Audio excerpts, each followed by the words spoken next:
you for allowing me to interview you today. Hi, CD. Great to be here. And I want you to let's begin this interview with you introducing yourself to the audience, because I don't think that most people realize that when I'm planning unGeeked, I'm actually inviting a lot of people that I've been seeing over the years on Twitter, like yourself, admiring what you do. I remember when I first started, I noticed you back in 2008. I was clicking on your photos that you were sending back on your while you were in Asia and Africa. And so explain a little bit about who you are and what you do and why you do it. 2008, you and I were both in our 20s then, right? Yeah. Yeah, exactly. I work with Global Hope Network International. We do humanitarian aid in Africa and the Middle East and Asia. I was a pastor for a zillion years in the Denver area, but just took this role as U.S. Director of Partnerships just a couple of years ago. And when I took the role, I said, I'm not going to do it the old school way where I go around to Rotary clubs and churches and schools and speak and pass the plate and raise money. I want to involve people in creating connections with the poorest villages of the world. That's where we work and serve, and we help those villages develop. So immediately when I took the role, I wanted to figure out how are we going to connect people using all the evolving, fantastic internet tools. So that's the role I took, and started out on Twitter and a bunch of other stuff. Great. Why did you not want to do it the old-fashioned way? Well, because the tools were limited, and it used to be the best way you could involve people, let's say, at helping some part of the world like Indonesia or Jordan or Syria or Ethiopia or Kenya, whatever, was to come to their church once a year, show some amazing pictures, tell some amazing stories, and then their best involvement was to write a check or put some cash in a plate. And that was all we had back then, so that's fine. I mean, that's sort of the best way we could do it, but you know, it's a little bit like talking to your grandmother, and she says, "Well, you know, pen and paper are the best it gets." And you go, "Well, there's this thing called the telephone, Grandma, that they invented. You can actually talk to people now. Did you know that?" Mm-hmm. And so I think that's a little bit the same concept. It's like, you know, there are many more real-time ways to bridge the world now, and let's use real-time as much as we can, because most relationships thrive on real-time. That's true. Do you find, because now they call it cause marketing in some of the colleges and universities, do you find that now that it's called cause marketing and that and they're integrating social media tools, digital tools and social networks into it, do you find that helps with the real time and with bridging some gaps and communication gaps?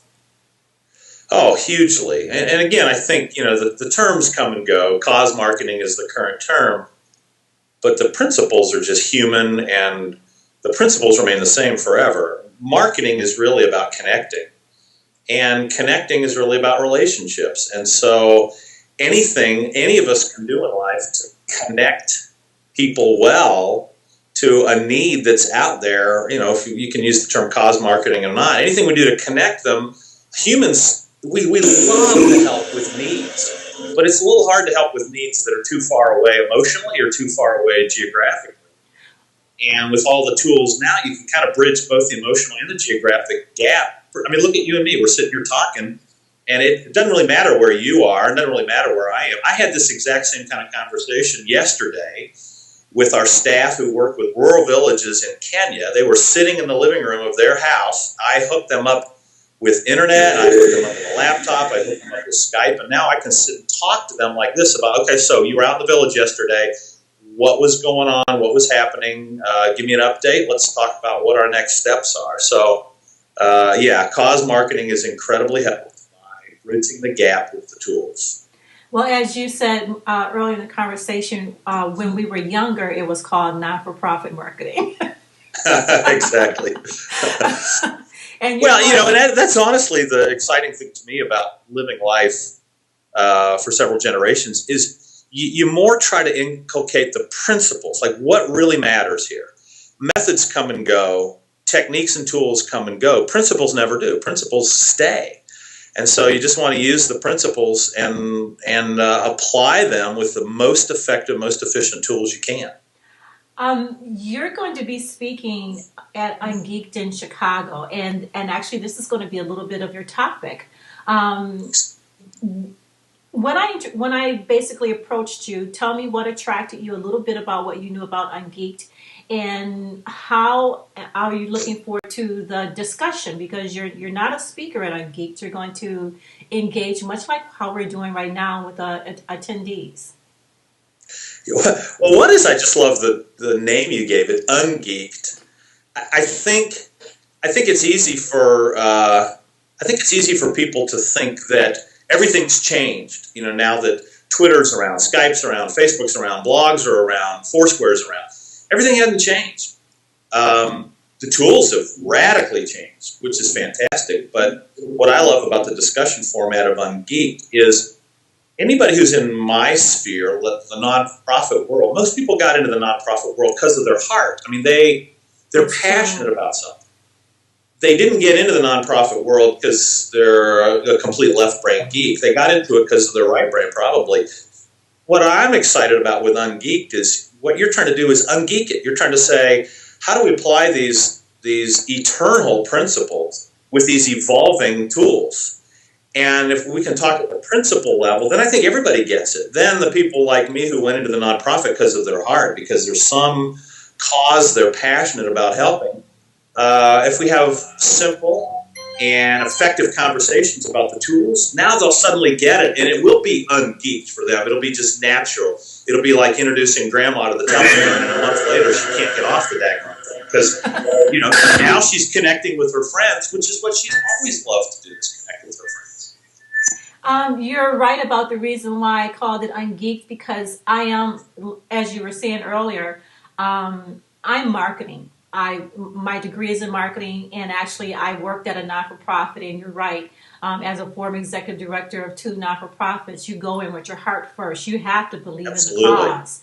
And when you're out there marketing your cause or trying to get people to buy into your cause, you didn't go with a PowerPoint. You went with the best tools you had was your passion and your heart and the gift of gab. And that's what I'm trying to get across at unGeeked, that I'm hoping that by the end of the year, we are known for eliminating PowerPoints, and our discussion leaders are speaking and sharing with you the 3 things they have to share: their heart, their conversation, and what they carry up here as far as an experience. You bet. And it should have never been about the PowerPoint, but PowerPoint is an amazing tool if it accents and allows your heart to speak. And Twitter is an amazing tool if it allows you to love people and connect with people and speak from your heart. And so are all the other tools. But it's never about the tools. The tools are a way to convey the humanity. That's what we're about.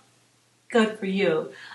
Jeff, your Twitter handle is @JeffPower. Yep.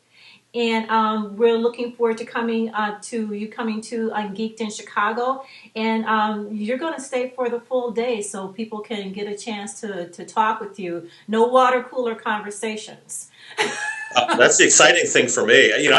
I feel, secretly, I feel like I have less to offer and more to gain by coming. So I'm looking forward to just hanging out with lots of coffee and milking all the conversations I can get ideas for what we do. We connect people in the United States to the poorest villages of the world in Africa, the Middle East, and Asia. And I'm excited to learn more and more about how to do that better and better.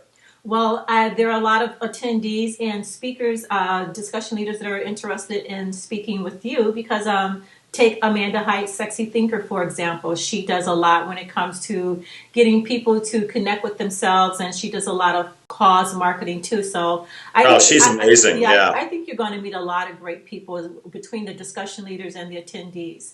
So we're going to keep this interview short because I want to put it out there on YouTube for people to take a look-see at it. And I want to thank you for taking the time this morning to speak with us and keep us abreast of what's going on as far as with your friends and connections over in Japan. Will you do that for us? You bet. And I got tremendous new progress we just made with some villages in Kenya and Ethiopia over social media. I'm looking forward to sharing that when I get done geeked. Great. Thank you, Jeff. You make it a great day. Take care. You too. Bye-bye.